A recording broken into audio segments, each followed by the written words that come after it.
102.5 FM, KXSFLP San Francisco, and KXSF.FM.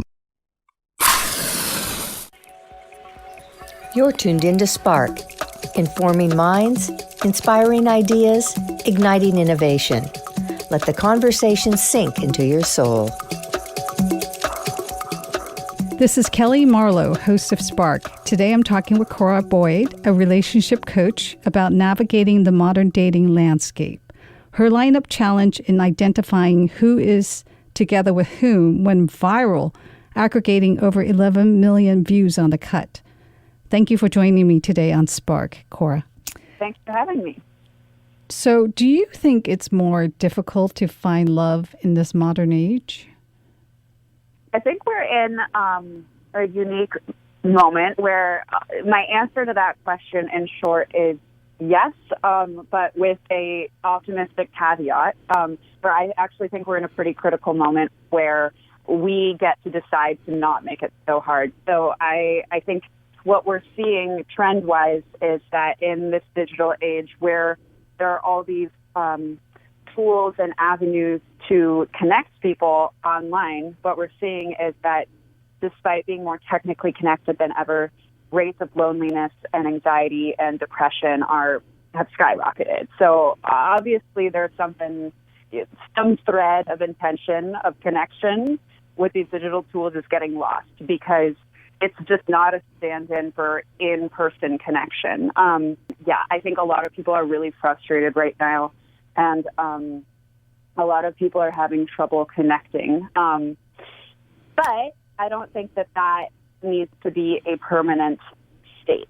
So I think that the solution is, first of all, just recognizing that we are in a moment where it's feeling harder to connect, but the solution is to prioritize quality in-person connection and to recognize that, technology is not going anywhere. All of these tools, online dating, social media, what have you, they're tools that are available to help us connect online, which ultimately, ideally, can lead to an in-person connection. So really just setting that intention to bring it into real life. So technology is supposed to make it easier, and it's not, right? Right. It does in certain ways, but ultimately, what we're seeing is that, it's not a stand-in for real life. So we also know that, online dating, that's there to help people meet.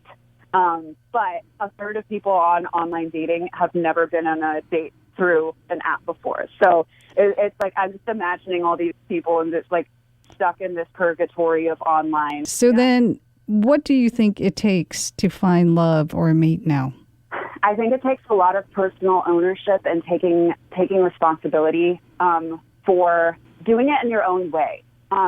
So the moment that we're in, and part of why I think it's such an interesting moment to be making a study of modern dating as I have, is that where, we had maybe one standard script that we all adhered to, right? Where it was boy meets girl, boy calls girl up on a Tuesday and invites her to the movies, and he picks her up at 6 and, whatnot.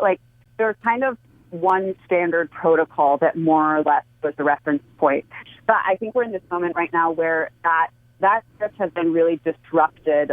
What was really rapidly shifting gender politics and non-monogamy becoming more of a thing, and online dating, and all of these disruptors where suddenly we're in this place where I have to define this for myself. I have to figure out, what is my approach to dating? Because there's no one telling me what it's going to look like anymore. There's not that one reference point of, here's exactly how you do it. Here's how long you wait to call between dates, etc. And I think that's where a lot of people are feeling lost, is there's not that framework, that go-to reference point in the same way.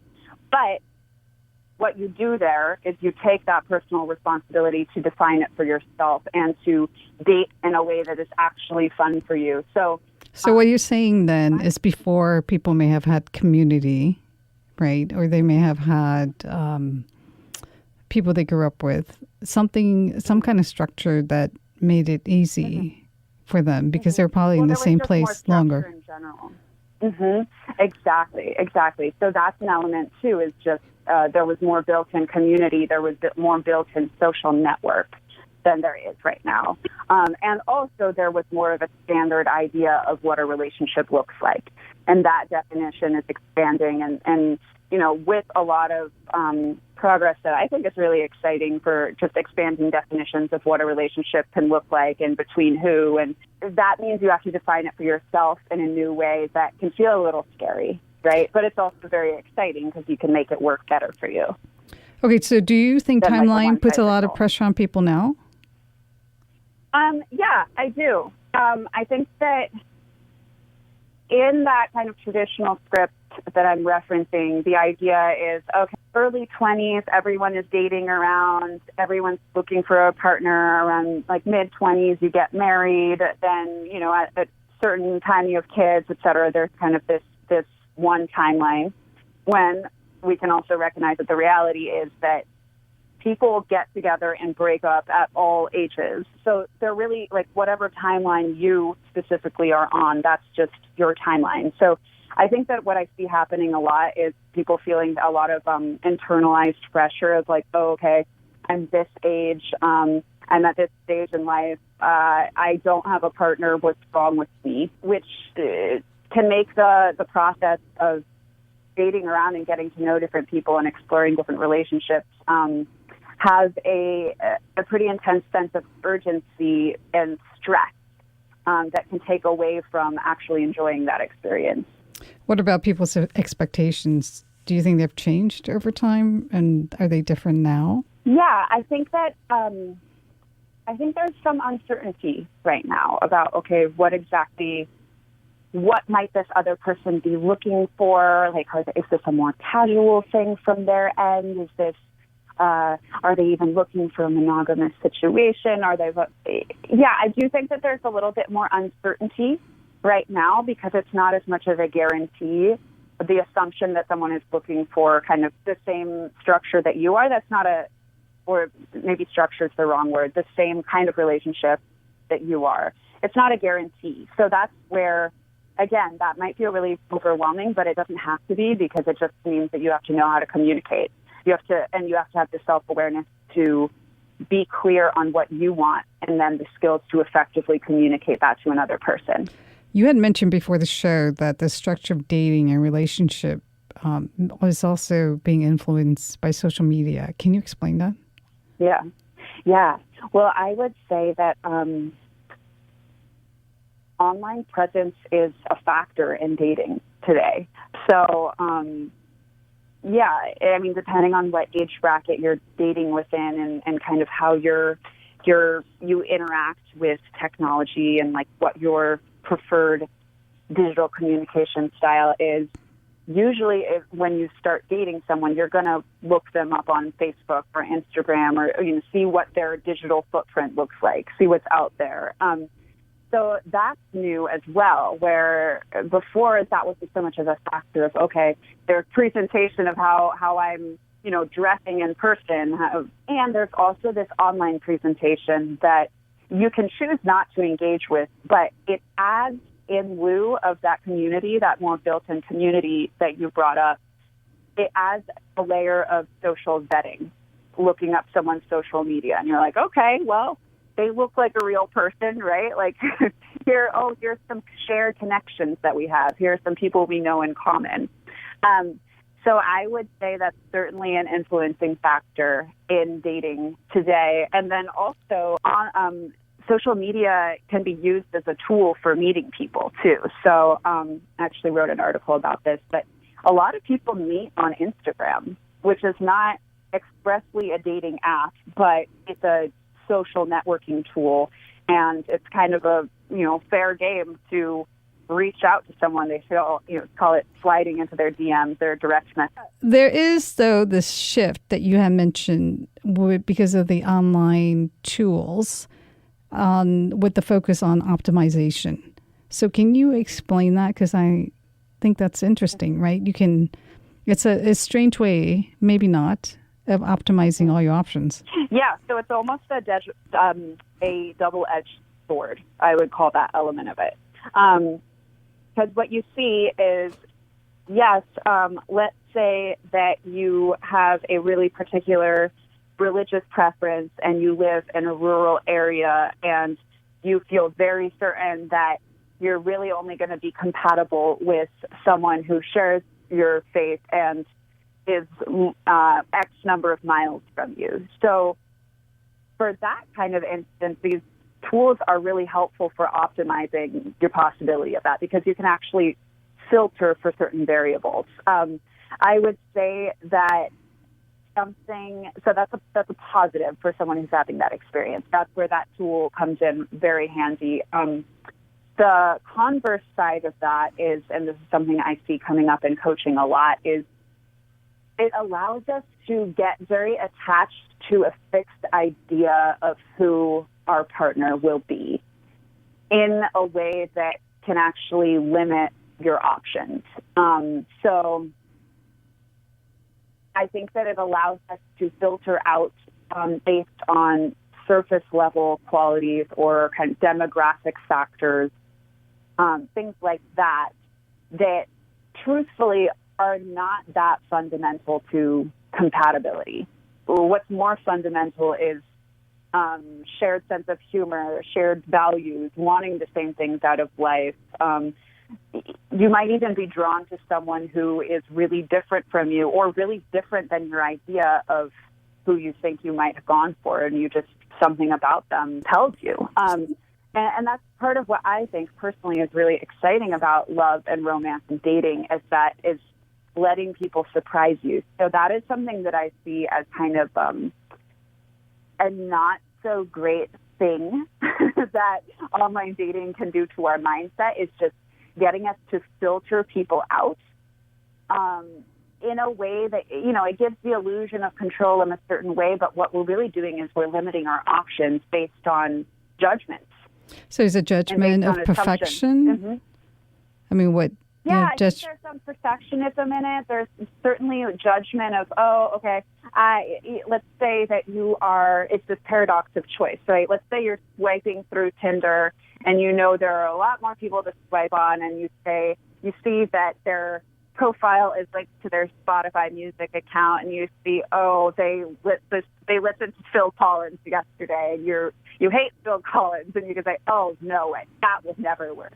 And just not even give them a chance based on something pretty arbitrary. But that's what you have to go off of. That's the information you're going off of. It's very limited, and it's easy to get into this judgmental mindset where you're casting people aside based on things that don't really matter. So even with the unlimited options, people still can't make a choice or make a choice successfully.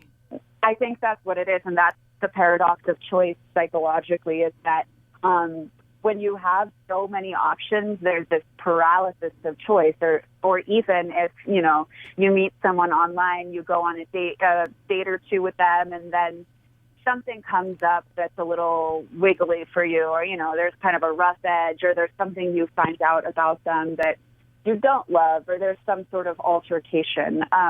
When you can go on your phone and just go find someone else, that's an option rather than staying and working through a kink or whatever might have come up.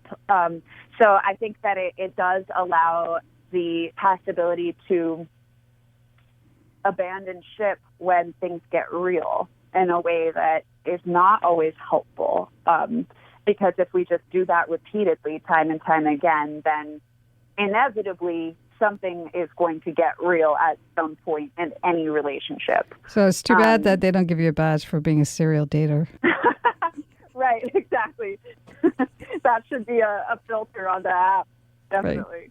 Okay, we're going to take a quick break and thank our underwriters and be back more on relationships and dating with Cora Boyd.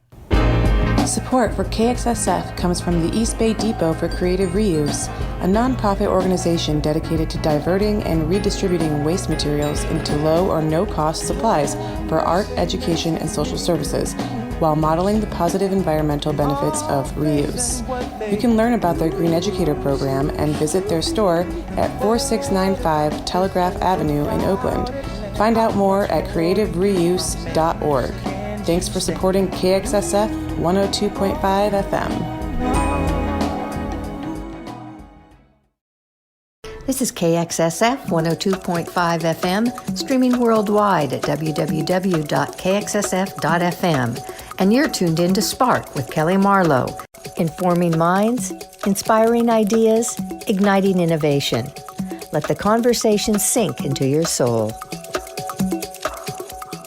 I was talking with Cora Boyd before the break about expectations in dating and whether we are having too many options today or maybe we have too many check boxes. So what do you think? Do you think that we also have too many check boxes? Yeah, I do. I think, and that kind of goes back to what I was saying about what online dating allows us to do is to filter out for a really, really specific idea of who we think we're going to be compatible with versus being more open to real life and more open to possibilities. So, yeah, I do see a lot of people being very, very attached to this idea of the person that they're going to date, so much so that they might have a really amazing real person in front of them who doesn't exactly look like what they thought or doesn't exactly have the background of what they thought they would be drawn to. And I do see this pattern come up a lot where people will be more loyal to their expectation and their kind of rigid, specific image of this relationship versus being adaptable to rolling with what's actually in front of them, rolling with reality and being open. So you have to accept the idea that finding a perfect match does not exist. I would say so, and with the caveat of that doesn't mean that you need to lower your standards, especially in terms of how you're being treated or how your values are being honored in that relationship or how you're being supported. It's more about getting really honest with yourself about what actually matters to you. So let's say, okay, you want a partner who has X level of education. What would open up more possibilities for you instead of saying, okay, well, I'm only going to date people with this level of education, and saying, okay, what value-wise, like essence-based quality-wise, what's important to me or what's attractive to me about someone who has that level of education? Okay, maybe it's that they are curious, they're a lifelong learner, they've prioritized bettering themselves, etc. Those are all the qualities underneath that, and then asking yourself, okay, what are all the other possible ways that those same qualities, lifelong learner, self-improver, etc., could show up in a person?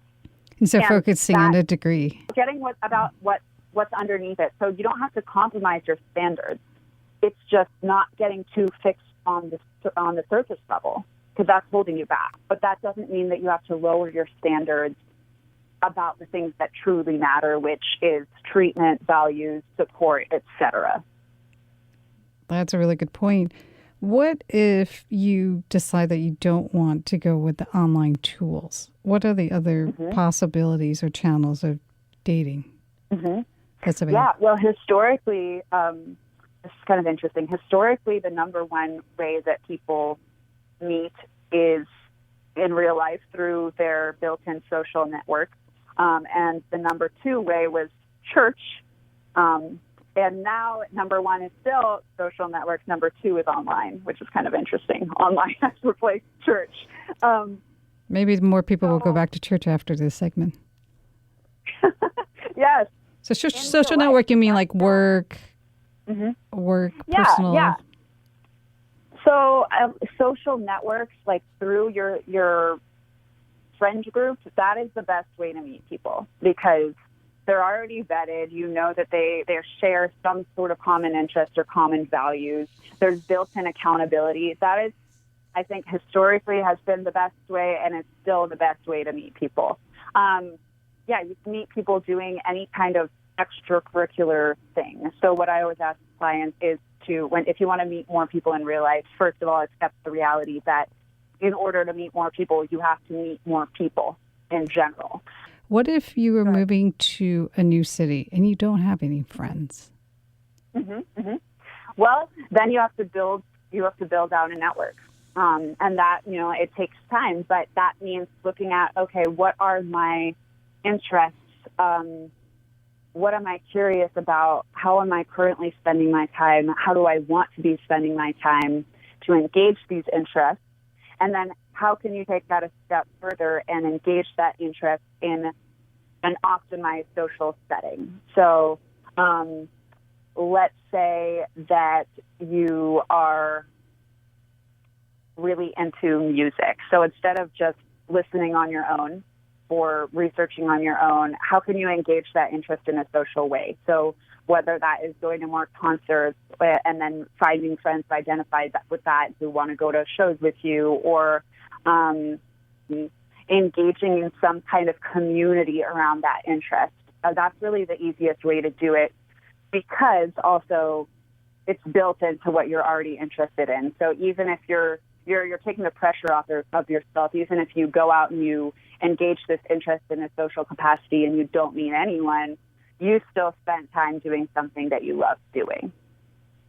So that's really what I would recommend, to first leverage that location piece and giving yourself the opportunities to be in environments where you're going to be interfacing with people. And then the second piece would be leveraging your proactivity and actually doing something with those opportunities. So actually talking to people, actually extending invitations, putting group hangouts together yourself.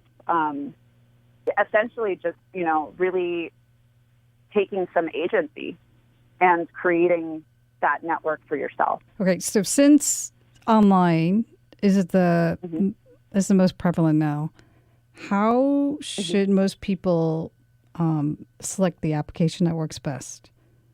I mean, let's say it's Match.com. You got Match.com, you got Tinder, there's so many apps. How do you know which one's going to work the best for you?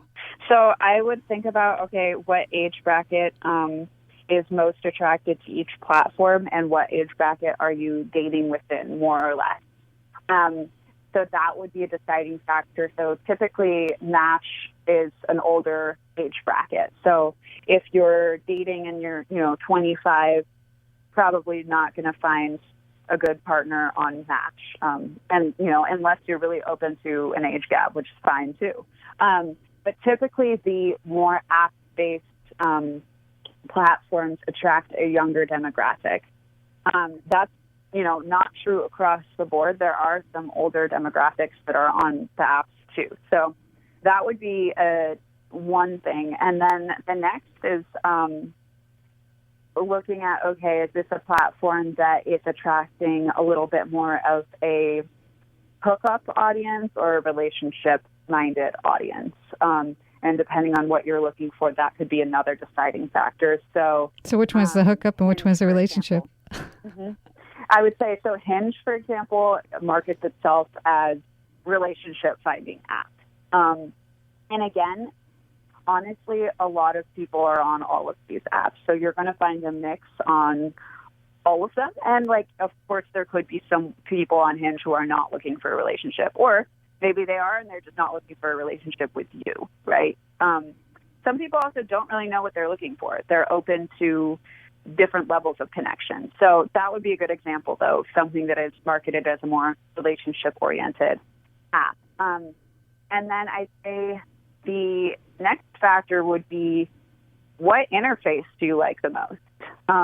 In terms of your user experience, what do you want to spend time on? If you hate the interface of something, you don't really need to use it. So looking at, okay, where is your demographic that you want to attract? What age bracket? And then just which one do you like the most? And I recommend sticking to 2 max. I know there are some people who are on 7 different platforms, and I think that that's a fast track to lead to dating fatigue, which is certainly something that a lot of people experience. Okay, so if I said to you, what are the top 5? Are there is there a top 5 list? Yeah, sure. So I would say Tinder. We know about Tinder. That's the most biggest catch-all. I don't know the exact stats off the top of my head, but the most people are on Tinder, is my understanding. So Bumble also has a ton of people on it, and it's the app where the women have to message first. So that does filter for a little bit more people who would be into that. Let's put it that way. Hinge is great. Hinge is the one I mentioned that is more relationship oriented, and they have more question prompts. It's not so much just a short bio and some pictures in the same way that Tinder and Bumble are. OkCupid is a good option because that actually is both an online site and an app, so it attracts both an older audience and a younger audience. And it has more question prompts, so you get a more fleshed out profile.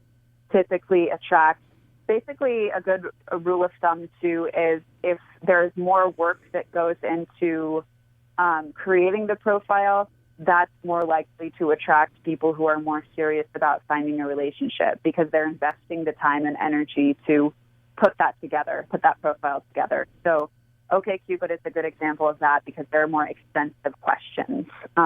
So it might attract a more relationship-minded person.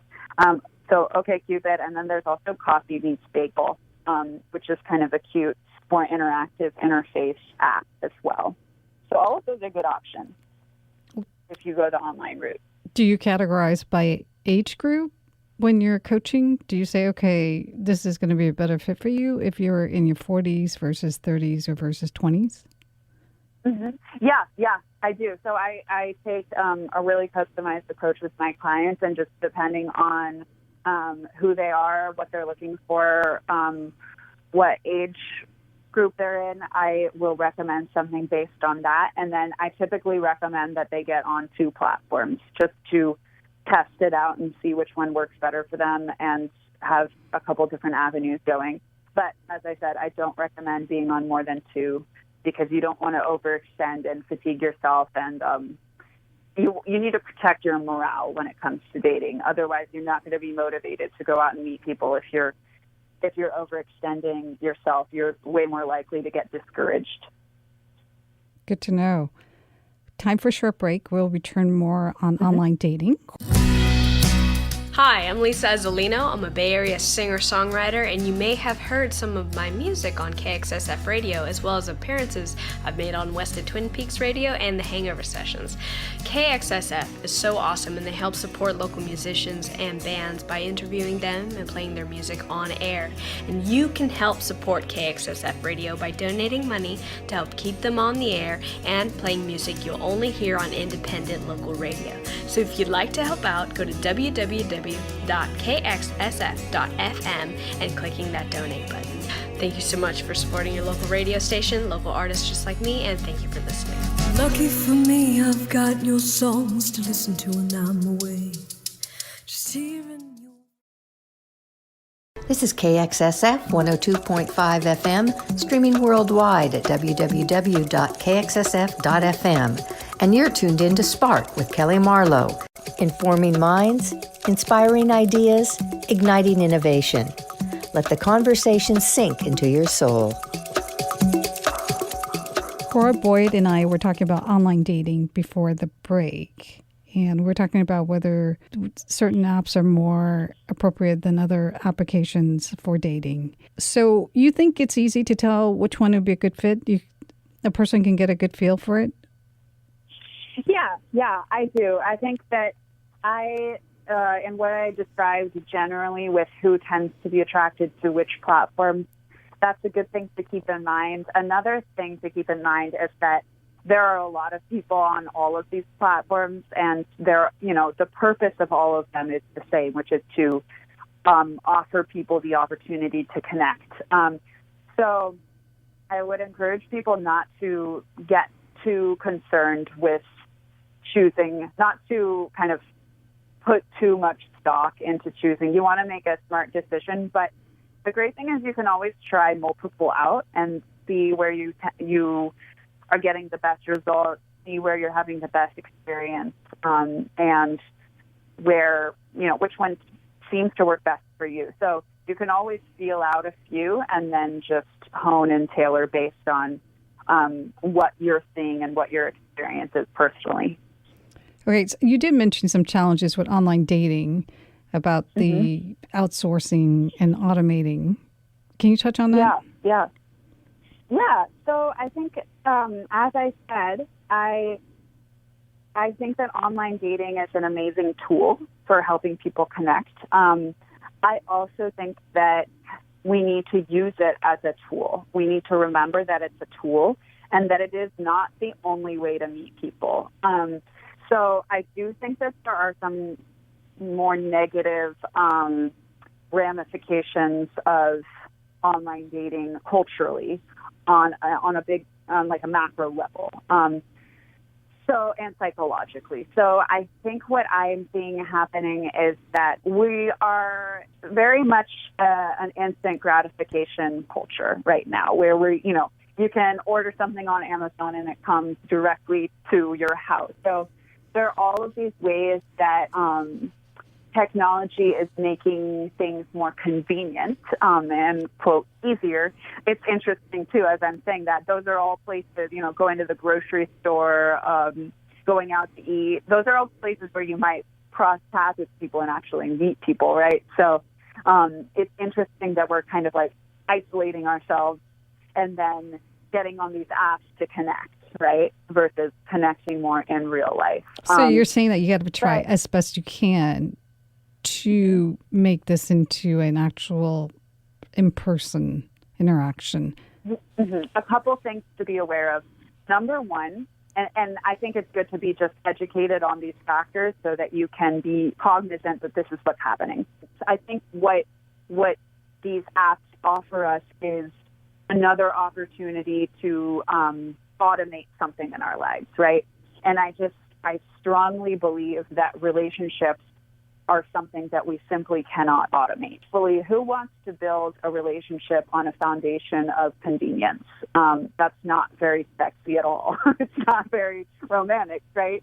And yet that's how we're approaching dating, from this kind of very visually saturated shopper mentality. So number one, that's the thing to be aware of, is that I think what we're seeing is that these apps, they offer the opportunity to connect online and to also avoid this in real time, in-person rejection. So when you match with someone on an app, presumably you're both attracted to a two-dimensional curated representation of each other online, right? So it's not necessarily accurate to say that, okay, you're clearly both attracted to each other because you haven't even met in person. But you're attracted to what you see, right? And okay, the other person has swiped right on me. They also find me attractive, or they like what they see. So you know that. Then presumably they're on there to meet someone because that is the purpose of the app. And presumably they are also single, right?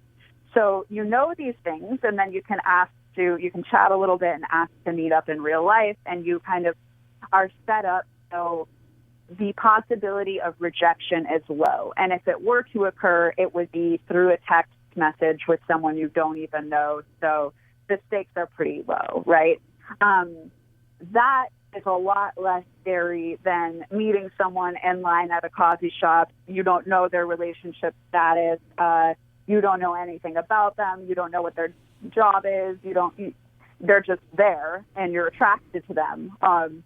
The possibility of getting rejected in that scenario is much higher stakes, right? So I think what we're seeing is that not only is it a culture of convenience, but these online apps allow the opportunity to avoid that little feeling of discomfort, that little risk of being uncomfortable and possibly getting rejected. The irony is that I actually think this is contributing to a macro kind of mass level of discomfort, because what you get when you don't risk a little bit is that you don't invest. When something comes too easily, when it's too convenient, you don't value that connection in the same way that you might if you had met them at the coffee shop and you had put your yourself out on the line a little bit to talk to them and maybe ask them out. So we go into these dates with a very different mentality where, because of the convenience, we're perhaps not valuing each other as much. We're not valuing the connection as much.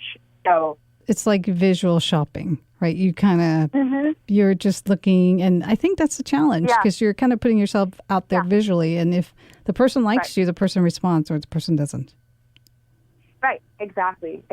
But the reality is that you have to, at some point, bring it into person. Otherwise, you're just living in a fantasy. And this is where we see, okay, like, yes, there are a lot of people who go out and they have months, sometimes year-long correspondences with people online who they've never met in real life. So this is where it can get very slippery and very easy to project whatever fantasy you want onto this person. So what can happen is that we live in this fantasy world. What I do want to ask you, though, is what if one doesn't want to go online, or one is an introvert? Like, this whole idea of putting yourself out there is just too much. What should the person do? That's the answer to that is something that is not. It's not always an answer that people love to hear because it's not so convenient, right? And that's coming back to that reality I brought up before of, okay, in order to meet more people, you actually have to meet more people. You actually have to put yourself out there. You have to go out and, or, connect through your network or whatever it might be. But if you want to meet someone, you have to put yourself in situations where you're going to meet people, right? So that can be a challenge for people who are more introverted where, they get recharged by spending time alone, and they actually get really drained by spending a lot of time with people. So I'm glad that you bring that up because I actually think we need to talk about this more and how important it is to understand your own energy patterns and how important that is to just life and moving through the world, and also for dating and relationships as well. Not just in the courtship process, the process of meeting people and going on dates initially, but also in being in relationships too. It's how much time do you need alone? How much quality time do you need with your partner? How much time do you need apart with your friends or whatever it might be? Just being really tuned into that and really aware of what works for you is so helpful, because then you're not overextending yourself. You're not depleting your reservoir and then being grouchy at your partner because you haven't taken care of yourself. But you did say that if you are introvert and you don't like bars. Yeah. Right. Yeah, it's about making it work for you. And that might require getting a little bit creative. It might require going about this in a way that looks a little different than it looks for someone else, right? And that's what I mean also about tailoring and customizing, personalizing your approach to dating to work for you and your life, because there's so many variables that go into this, and what works for one person isn't necessarily going to work for you. So that's where that exercise of looking at, okay, how do I like to spend my time? How can I engage my interests in a slightly more social way? And maybe for someone who's really introverted, what do I have energy for? Like, okay, first of all, how frequently can I go out into the world realistically? And what are the social contexts that drain me, and what are the social contexts that energize me? So that's going to be different person to person. But you need to be aware of that in yourself, and that the process of bringing awareness to that is really to just start noticing, just start tracking your energy better. But yeah, it's, maybe you have capacity to go out once a week, and you don't like bars, so maybe you have capacity to go to an author lecture, something like that. There are all different ways to socialize, not just bars. You mentioned something about learning style. Mm-hmm. Can you explain? Yes. Learning style and using that to go out and get experience and to meet people. Can you explain that? Yeah. So I think another thing to be aware of about yourself is not just your energy patterns, but how you learn best. So let's say an exercise I do with my clients a lot is just, first of all, drawing attention to the fact that dating is just a skill set. It's just about understanding certain social scripts within a really specific context. So the skill set of dating or the skill set of romantic relationship is different than the skill set of navigating platonic relationship or friendships, in the same way that that is different from navigating professional relationships and the professional world and all of the socializing and connecting that happens in that context. So something I ask my clients a lot is, okay, taking often the example of professional skill set is a good one.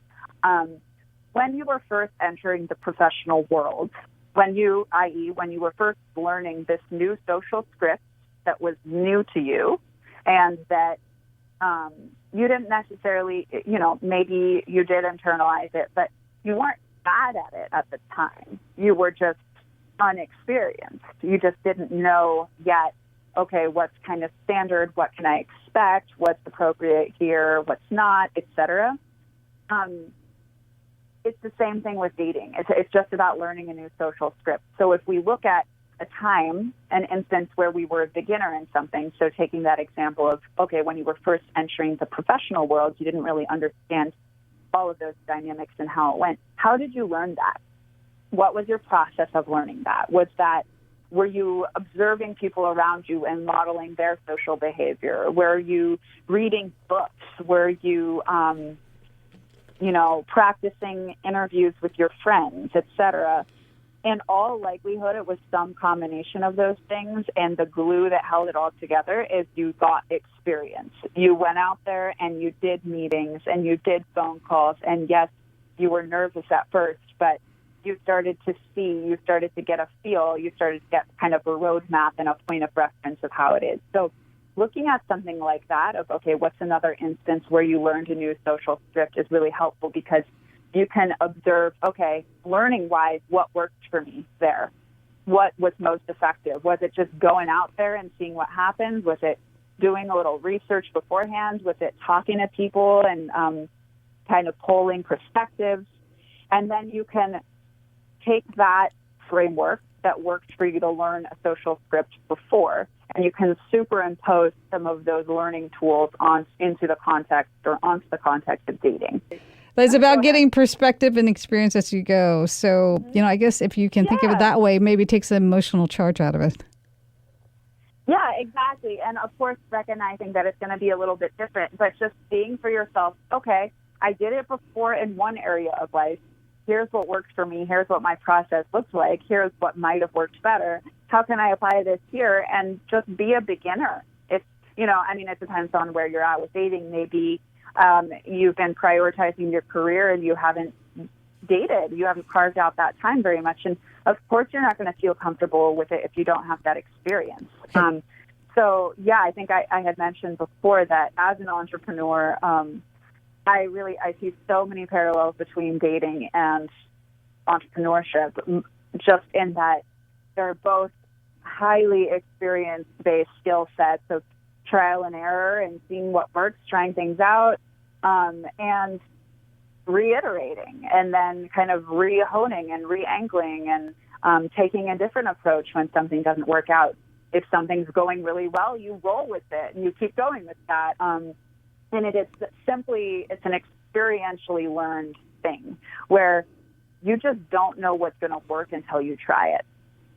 Time for a quick break, and we'll be right back with Dating in the Modern World. Hey, it's Val, a longtime KXSF listener, your live local real radio. And that's why you're here, right? Listening to KXSF 102.5 FM San Francisco. They give you more of what you want. Music and programming curated by actual human beings who live in your neighborhoods, plus live music and interviews with local artists and bands. But to stay on the air, KXSF needs your financial support. Donate now to KXSF by going online to www.kxsf.fm keep real radio alive in San Francisco. Donate now at www.kxsf.fm. Thank you. This is KXSF 102.5 FM, streaming worldwide at www.kxsf.fm. And you're tuned in to Spark with Kelly Marlowe, informing minds, inspiring ideas, igniting innovation. Let the conversation sink into your soul. Back to the discussion about dating in the modern world with Cora Boyd. Okay, so once you meet that person, what do you think it has to happen for the right match to click in and work? Well, that really depends on your honest answer to yourself of what's important to you. So is that going to be a relationship that supports you in whatever is important to you and that kind of is in alignment with that? So that's going to be different person to person. I would say there's a huge level of kind of intuition and feeling and like, oh, does this feel good? And that's something that I encourage people to focus on rather than getting too hung up in like, oh, does this make sense? Like all the mind stuff is, do I feel good around this person? Does this person make me feel good about myself? Do I enjoy spending time with this person?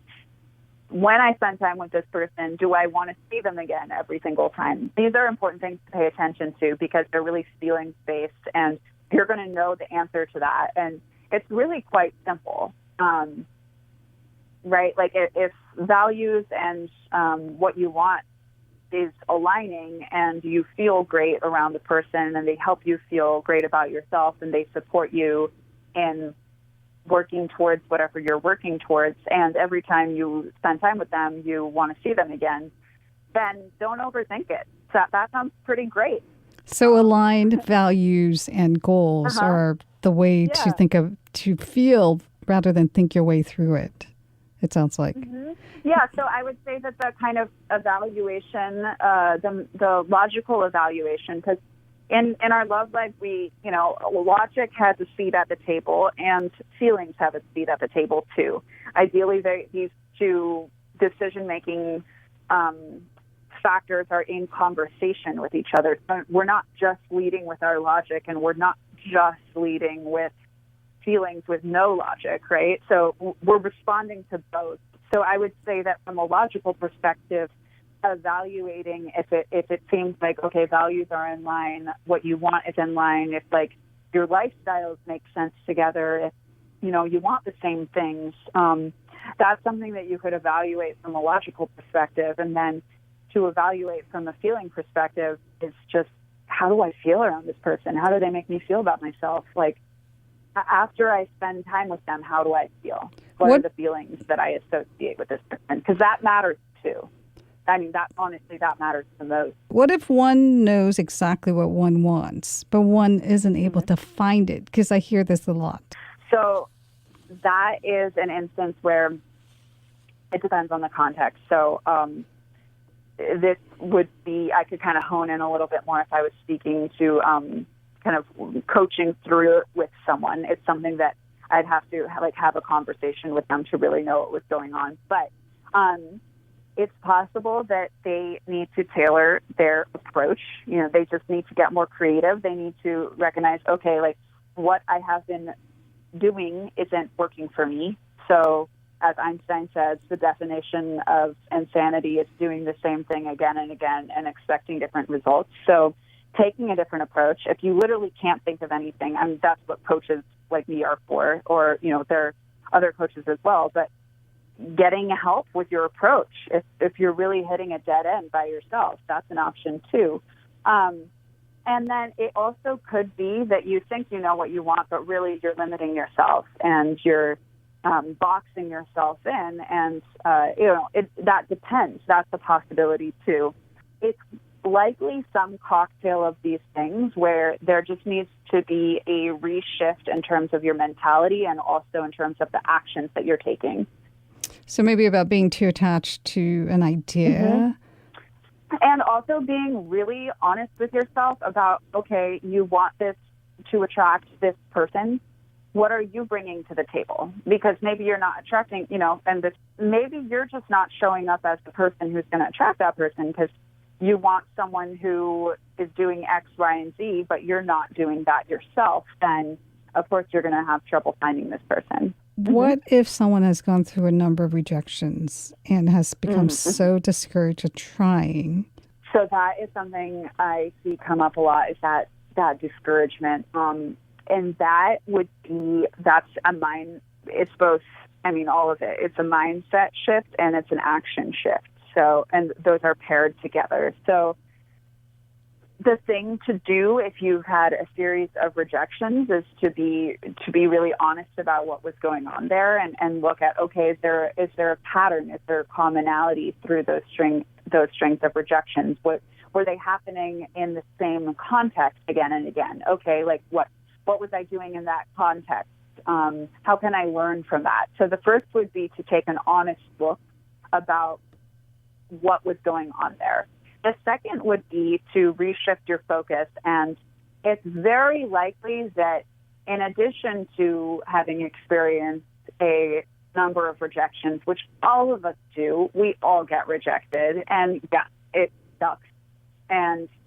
But just remembering that it's not just you, but looking at that and saying, okay, what are all the other times that I didn't get rejected, or what are, in all likelihood, you're only focusing on those rejections and you're looking at that as, oh, that's the only thing that's happening, but you're just ignoring the reality that in addition to that, all sorts of other things have been happening. So reshifting your focus and saying, okay, actually, is that true? Is it true that I always get rejected? So that would be a thing to kind of challenge yourself with mindset-wise. And then as you reflect, as you get clear on, okay, what's not working about your tactic or your approach or who you're pursuing or where you're pursuing them or when, then you can tailor and pivot to be more effective and to have a better time. And then also just lower the stakes for yourself. Just looking at, okay, are you internalizing? Are you conflating? Are you catastrophizing this? Is this true? Is it true that you always get rejected? It's probably not. And then focusing on possibilities, right? Rather than we're always judging ourselves rather than focusing on the possibilities. Exactly. And yeah, to like soften your self-narrative so that you're not being so self-critical and not giving yourself such a hard time. And again, this is work you can do with yourself, with your friends, or you can do this with a coach too. I mean, that's what coaching is for, to work through all of this mindset and strategy stuff on the back end. What about self-sabotage? Like, what do people tend to do? Yeah. Very so quickly. All kinds of things. I've seen a very wide spectrum. I think what's so interesting about working with people in the space of love and relationships is that it's one of the areas of life that is most personal. It is most vulnerable. And you know what? It is high stakes ultimately, because sometimes you're really putting your heart on the line, and you're really putting yourself out there with the possibility of getting hurt, sometimes quite badly, which, that can happen. So, yeah, it is scary. And whenever something is scary, whenever there's this big, scary unknown, we're all master self-saboteurs when it comes to dating and relationships. Not willing to experience a little rejection or risk. Right. So part of that is recognizing that's part of the equation. That is part of participating in love and relationships is there is risk. You're never going to be able to engage that part of life without a little bit of risk. So that's something you just need to accept, and it's something you need to make work for you, and you need to roll with. And if you can't, you're not going to be able to experience love. But you did mention earlier that people tend to get attached to checklists, right? And then So there are all these ways that because we feel so kind of out of control, there are so many unknowns in this area. It's very common that we like to attach ourselves to all things that we feel that we can control, right? So the checklist would be something that feels tangible of like, oh, okay, I can exhibit some control. I can have some control in this area of my life that I feel really out of control in, right? So that would be a way that people self-sabotage for sure, is getting far too attached, far too controlling about the surface level elements of what this relationship is going to look like. And so like when we say look like, we're talking about the optics, right? How does this look? What are my friends going to think? What are, you know? And then you're not convincing yourself to give someone a chance based on the optics and what you think he or she should look like. Exactly. Yeah, so that's absolutely one way. Another way people self-sabotage is that they come on way too strong.